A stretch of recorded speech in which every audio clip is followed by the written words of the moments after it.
Welcome to வித்யா வீடு. இன்னைக்கு இந்த வீடியோவில் வித்யா வீட்டில் வெனஸ்டே முழுக்க நான் என்னெல்லாம் சமைச்சேன் அப்படின்றது தான் இந்த வீடியோவில் நீங்கள் பார்க்க போகிறீங்க. அதுக்கு முன்னாடி நான் இந்த டவல் ராடை மீஷோவில் ஆர்டர் பண்ணி வாங்கியிருந்தேன். இதை பற்றின டீட்டெயில்ஸை முதல்ல பார்த்துடலாம். இந்த டவல் ராடை நான் ஈச் 500 அப்படின்ற ப்ரைஸ் ரேஞ்சில் வாங்கியிருக்கேன். ஒரு பீஸ் வந்து 500, டோட்டலாக 2 பீஸுக்கு 1000 வித் ஃப்ரீ ஷிப்பிங்கோட வாங்கியிருக்கேன். இது வந்து 6 ராட்ஸ் கொண்ட டவல் ராட். அதில் ஒரு ராட் வந்து ஹேங்கிங் ராடு, அதாவது நல்லா ஆடி அசையும். இது கூட 3 ஹூக்ஸும் கொடுத்துருக்காங்க. இது ஒரு ஃபோல்டபிள் டவல் ராட் தான், அதாவது செவுத்தில் ஃபிட் பண்ணதுக்கப்புறமா இது தேவைப்படும் போது மட்டும் ஓப்பன் பண்ணி விட்டுக்கலாம். தேவையில்லைன்றப்ப செவுத்தோடு ஒட்டி ஃபோல்டு பண்ணி வச்சிடலாம். இந்த டவல் ராடை வாஷ்ரூமில் யூஸ் பண்ணுறதுக்கு நான் வாங்கலைங்க. பெட்ரூமில் இருக்கிற ஷெல்ஃபோடைய அவுட்டர் வாலில் இதை ஃபிட் பண்ணிட்டேன்னா டெய்லி யூஸ் பண்ணுற டவல்ஸ், அப்புறம் எங்கேயாவது ஃபங்க்ஷனுக்கு கட்டிட்டு போகிற சாரீஸை வந்து அப்படியே காய போட்டு எடுத்து மடித்து வைப்போம் இல்லைங்களா. காஸ்ட்லியான சாரீஸ் எல்லாம் அவ்வளோ சீக்கிரம் துவைக்க மாட்டோம். இந்த மாதிரி ஆற வச்சு எடுத்து மடித்து வச்சுப்போம். அந்த மாதிரி ஆற வைக்கிறதுக்காக தான் நான் இந்த டவல் ராடை வாங்கியிருக்கேன். நான் இதை ஃபிட் பண்ணதுக்கப்புறம் இதை எங்கே ஃபிட் பண்ணியிருக்கேன், இது எப்படியெல்லாம் யூஸ் ஆகுதுன்றது அப்போ ஒரு வாட்டி உங்களுக்கு நான் வீடியோ பண்ணிடுறேன். அகெயின் இதோட குவாலிட்டி பற்றி பேசணுன்னா ஆவரேஜ் குவாலிட்டி தாங்க, வெயிட்லெஸ் ப்ராடக்ட் தான். 500க்கு வர்த் பையிங் அப்படின்னு தான் நான் சொல்லுவேன். இப்போ சமையல் வேலையை ஸ்டார்ட் பண்ணியாச்சு. இன்றைக்கி வந்து மஞ்சள் பூசணி கறி தான் வைக்க போகிறேன். அதுக்கு மஞ்சள் பூசணியை நீலி வாக்கில் தோலோடவே தான் கட் பண்ணியிருக்கேன், தோல் நீக்கி எடுக்கலைங்க. கடாயில் எண்ணெய் நல்லா சூடானதும் வெட்டி வச்ச மஞ்சள் பூசணியை இதோட சேர்த்திட்டு பூசணிக்காயை சூடான எண்ணெயில் ஒரு பெரட்டி விட்டதுக்கப்புறமா 1 டீஸ்பூன் அளவுக்கு கொத்தமல்லி தூள், தேவையான அளவு மிளகாய்த்தூள், மஞ்சத்தூள், உப்பு எல்லாத்தையும் சேர்த்தி ஒரு பெரட்டி விட்டதுக்கப்புறமா இந்த பூசணிக்காய் மட்டும் இல்லைங்க, அதோட தோலும் நல்லா வெந்து வர்ற அளவுக்கு தண்ணி சேர்த்தி விட்டு இது ஒரு லிட் வச்சு மூடி வச்சிடலாம். காய் நல்லா வெந்து வரட்டும். பூசணிக்காய் வேகிறக்குள்ளே இன்றைக்கி காலையில் பிரேக்ஃபாஸ்ட்டுக்கு தேவையானதை ரெடி பண்ணிடுறேன். முதல்ல மில்லட் தோசை ஊற்றியாச்சு. இதுக்கான சட்னி வந்து ஒரு 15 நாள் முன்னாடி கொள்ளு வறுத்து புடச்சி வச்சேன் இல்லைங்களா, அதில் மீதி கொஞ்சம் இருக்குது. அதை வச்சு இன்றைக்கி கொள்ளு சட்னி தான் அரைக்க போகிறேன்.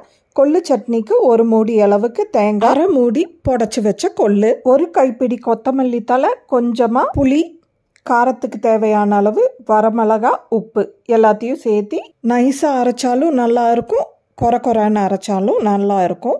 நான் இன்றைக்கி கொஞ்சம் கோர்சியாக தான் அரைச்சி எடுத்து வச்சுருக்கேன். இதை இப்போ ஒரு சர்விங் பவுலில் சேர்த்தி மிக்ஸி ஜார் அலசி அந்த தண்ணியவே ஊற்றி டைல்யூட் பண்ணிக்கிறேன். தாளிப்பு போட்டாலும் நல்லா இருக்கும், ஆனால் நான் இன்றைக்கி தாளிக்கெல்லாம் இல்லைங்க, அப்படியே தான் இந்த சட்னியை யூஸ் பண்ணிக்கிட்டேன். ஸோ இன்றைக்கி காலையில் வித்யா வீட்டு பிரேக்ஃபாஸ்ட் வந்து மில்லட் தோசை வித் கொள்ளு சட்னி. இந்த கொள்ளு சட்னி மஸ்ட் ட்ரை ரெசிபிங்க, கண்டிப்பாக நீங்களும் ட்ரை பண்ணி பாருங்கள். இந்த பக்கம் பூசணிக்காய் நல்லா வெந்து வந்துருச்சு. இப்போது 1 டீஸ்பூன் அளவுக்கு வறுத்து வச்ச கருப்பு எள்ளு சேர்த்திக்கிறேன். கூடவே 1/2 டீஸ்பூன் கசூரி மேத்தி, 1 டீஸ்பூன் சர்க்கரை டேஸ்ட்டுக்கு எல்லாத்தையும் போட்டு ஒரு கலந்து விட்டால் பம்கின் கறி ரெடி. இப்போ சப்பாத்தியை சுட்டுக்கிட்டே காலையில் பிரேக்ஃபாஸ்ட் முடிஞ்சதும் ஒரு ஜூஸ் ஒன்று குடிச்சிடலான்னு சொல்லி மலை நெல்லிக்காய் 5, ஒரு 4 லீஃப் வந்து மின்ட் லீஃப் சேர்த்திருக்கேன். கூடவே டேஸ்ட்டுக்கு 1 டீஸ்பூன் அளவுக்கு சர்க்கரை சேர்த்திருக்கேன். இது எல்லாத்தையும் நல்லா நைஸாக அரைச்சி எடுத்துகிட்டு வந்துடலாம். சப்பாத்தியை சுட்டு முடித்து ஜூஸையும் அரைச்சி எடுத்துகிட்டு வந்துட்டேன். இப்போது லஞ்சை பேக் பண்ணிடுறேன். இன்றைக்கி லஞ்சுக்கு வந்து சப்பாத்தி வித் பம்கின் கறி தான் ரெடி பண்ணியிருக்கேன். எள்ளில் கால்சியம் கண்டென்ட் ஜாஸ்தி, அதனால் இப்போல்லாம் என்னுடைய குக்கிங்கில் சிறுக எள்ளு சேர்க்கறக்க ஆரம்பிச்சிருக்கேன். ஸோ இன்றைக்கி லஞ்சுக்கு சப்பாத்தி வித் பம்கின் கறி தான் வச்சுருக்கேன். கூட ஒரு ஆரஞ்சியும் வச்சுருக்கேன். தான் மலை நெல்லிக்காய் ஜூஸுக்கு நேற்று மதியம் வச்ச சாதம் கொஞ்சம் மீதி இருந்தது. அதை நைட்டு தண்ணி ஊற்றி வச்சு காலையில் அந்த தண்ணியை தான் இந்த நெல்லிக்காய் ஜூஸுக்கு ஊற்றி டைல்யூட் பண்ணியிருக்கேன். இந்த பழைய சாப்பாட்டு தண்ணி உடம்புக்கு அவ்வளோ நல்ல குளிர்ச்சியை கொடுக்கும். நீங்களும் ட்ரை பண்ணி பாருங்கள். பம்கின்ல இருக்கிற தோலை நான் நீக்கி எடுக்கல. அது வேக வைக்கும்போது நல்லா வெந்துட்டாலே தோலும் நல்லா வெந்துடும். தோலோட சாப்பிட்றக்கும் நல்ல ருசியாக இருக்கும். ஸோ இந்த ரெசிபியை நீங்களும் உங்கள் வீட்டில் ட்ரை பண்ணி பார்த்துட்டு ரெசிபி எப்படி இருந்ததுன்னு எனக்கு கமெண்ட் செஷனில் தெரியப்படுத்துங்க. இது ஈவினிங் போல் ஒரு 4 மணி சுமாருக்கு அந்த ரைஸ் மீதி இருந்தது இல்லைங்களா, அதை நல்லா வடித்து எடுத்து இதில் வடை போட்டுடலான்னு சொல்லி ரெடி பண்ணிகிட்ருக்கேன். 1 கப் அளவுக்கு ரைஸை நல்லா கையால் பிணைஞ்சு விட்டதுக்கப்புறம் அதை பைண்ட் பண்ணுறதுக்காக நல்லா 1 டேபிள் ஸ்பூன் அளவுக்கு கோதுமை மாவு சேர்த்திருக்கேன். இது கூட பொடியாக நறுக்கின பச்சை மிளகாய், கருவேப்பிலை, ஒரு பெரிய வெங்காயம் எல்லாத்தையும் சேர்த்து நல்லா கலந்து விட்டாச்சு. இது கூடவே உப்பு, பெருங்காயத்தூள், கருப்பு எல்லையும் சேர்த்திருக்கேன். இதுக்கு தண்ணி எதுவும் சேர்க்கறக்கு தேவைப்படாது. சப்போஸ் தேவைப்பட்டுச்சுன்னா லைட்டாக தெளித்து விட்டு மட்டும் பிணைங்க. ரொம்ப தண்ணி சேர்த்திட வேண்டாம், ரொம்ப எண்ணெய் பிடிக்கும் தண்ணி சேர்த்தனா. இப்போது ரவுண்ட் பால்ஸை பிடிச்சி வச்சு அதுக்கப்புறமா எண்ணெய் சூடானதும் அதை தட்டி தட்டி வடை மாதிரி போட்டு எடுத்துக்கிட்டேன்.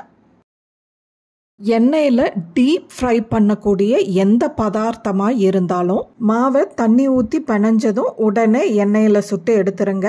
இப்படி உடனே சுடும்போது அந்த பதார்த்தம் ரொம்ப எண்ணெய் பிடிக்காது. ஒரு 10 நிமிஷம் ஊற வச்சு அந்த வடையும் போட்டு பாருங்க, அது கொஞ்சம் எண்ணெய் பிடிக்கும். இப்போ 2வது பேட்ச் வடையும் தட்டி போட்டுக்கிட்டு நான் இன்னைக்கான இஞ்சி டீயை ரெடி பண்ணிக்கிறேன்.